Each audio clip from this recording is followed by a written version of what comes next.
అందరికీ నమస్కారం. నేను ఒక మామూలు జర్నలిజం స్టూడెంట్. నేను పిహెచ్డి కోసం రిజర్వేషన్లపై పరిశోధన చేశాను.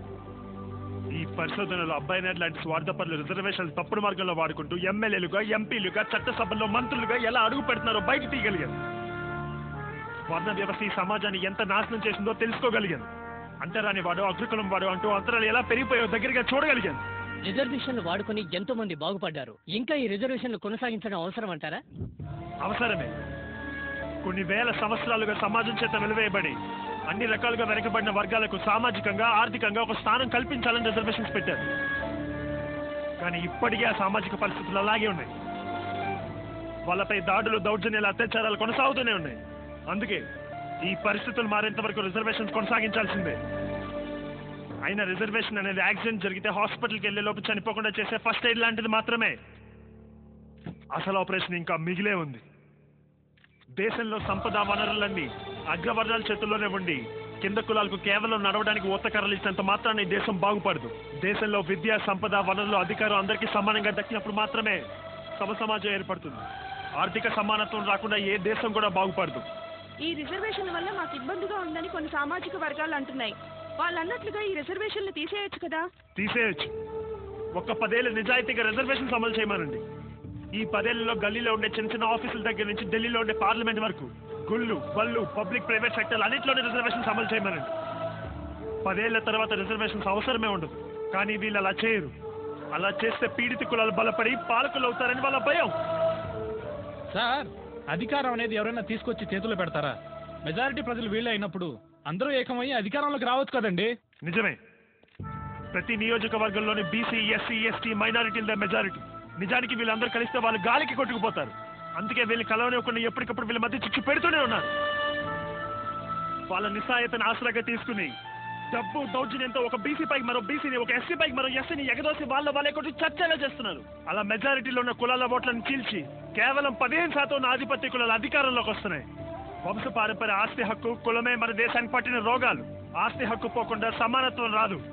అధికారంలో ఉన్న ఆధిపత్య కులాలు తమ కులాన్ని, దాంతో వచ్చే ఆస్తి అంతస్తుల్ని కాపాడుకుంటాయి. అందుకే బాబాసాహెబ్ ముందు కులాన్ని నిర్మూలించమన్నారు.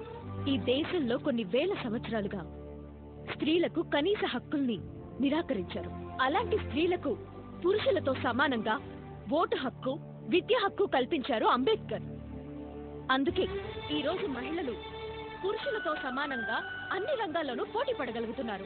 ఉదాహరణకి పిటి ఉషా, కిరణ్ బేడి, ఇందిరా నూయి, సైనా నెహ్వాల్, పివి సింధు ఇలా ఎందరో వివిధ రంగాల్లో వాళ్ళ ప్రతిభని చాటుకుంటున్నారు. అంబేద్కర్ రాసిన రాజ్యాంగంలో మనుషులకే కాదు, అడవిలో ఉన్న జంతువులకు కూడా రక్షణ కల్పించారు. టైం సెన్స్ లేకుండా కార్మికుల చేత పనిచేయించుకునే రోజుల్లో వాళ్ళకి 8 గంటల పని విధానాన్ని ప్రవేశపెట్టింది అంబేద్కర్. కులం, మతం, ప్రాంతంతో సంబంధం లేకుండా అందరికీ విద్య, వైద్యం, ఉపాధి ఉచితంగా ప్రభుత్వమే అందించాలన్నాడు. మీకు తెలుసా, అంబేద్కర్ గారికి 18 డిగ్రీలు ఉన్నాయి. ఆయన స్వతహాగా లాయరు. అఫ్కోర్స్ గాంధీ గారు లాయరు, నెహ్రూ గారు లాయరే. అయినా రాజ్యాంగ రచనా బాధ్యతని అంబేద్కర్ గారికి ఆ రోజు వాళ్ళు ఎందుకు అప్పచెప్పారు?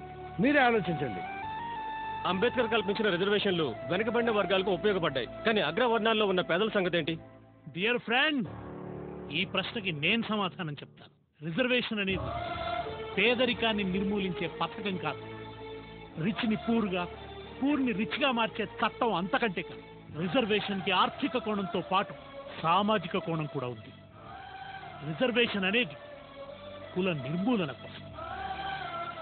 కొందరు అపోహపడుతున్నట్టు అగ్రవర్ణాల్లో పేదలుండటానికి రిజర్వేషన్ కారణం కాదు.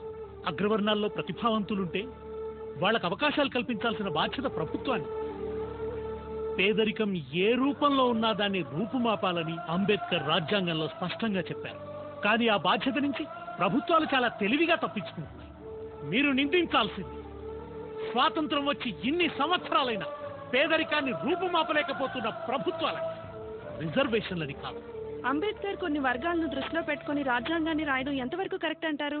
మీరు ఇలాంటి అపోహల నుండి బయటపడాలంటే ముందు రాజ్యాంగాన్ని చదవండి. అప్పుడే మన మనసులో ఉన్న బూజు పటాపంచలవుతుంది. ప్రతి ఇంట్లో భగవద్గీత, బైబిల్, ఖురాన్ పక్కన రాజ్యాంగానికి కూడా కాస్త చోటు ఇవ్వండి. సర్వమానవ శ్రేయస్సుని, సకల జనుల రక్షణను కోరిన అంబేద్కర్ కొందరి వాడు కాదు, అందరి వాడని మీకే అర్థమవుతుంది. ఈ దేశంలో ప్రజలు ఎలా నడవాలో ఎలా బ్రతకాలో చెప్పేది రాజ్యాంగం మాత్రమే. ప్రతిరోజు గంటలు గంటలు రాశి ఫలాలు వాస్తు శాస్త్రాల గురించి చూపించే మీ మీడియా వాళ్ళు రోజులో కనీసం ఒక అరగంటైనా రాజ్యాంగం గురించి చెప్పే ప్రయత్నం చేయండి. ఈ దేశానికి దేశ ప్రజలకి చాలా మేలు చేసిన వాళ్ళు అవుతారు. విమర్శించే వాళ్ళు ఎప్పుడు విమర్శిస్తూనే ఉంటారు. మనది ప్రపంచంలోనే గొప్ప ప్రజాస్వామ్య దేశం. మన దేశ సంస్కృతిని సాంప్రదాయాల్ని విదేశీయులు కూడా అనుసరిస్తున్నారు. మరి దీనికి ఏమంటారు? ఈ దేశంలో ప్రతి మనిషికి ఒక కులం ఉంది, కానీ మానవత్వం కోసం వెతకాలి. ఈ దేశంలో ప్రతి రాష్ట్రానికి ఒక ప్రభుత్వం ఉంది, కానీ ప్రజాస్వామ్యం కోసం వెతకాలి. ఈ దేశంలో ప్రతి ఇంటికి ఒక స్త్రీ ఉంది, కానీ స్త్రీ రక్షణ కోసం వెతకాలి. ఈ దేశంలో 70 ఏళ్ల స్వేచ్ఛ స్వాతంత్రాలు ఉన్నాయి, కానీ కనీస మానవ హక్కుల కోసం వెతకాలి.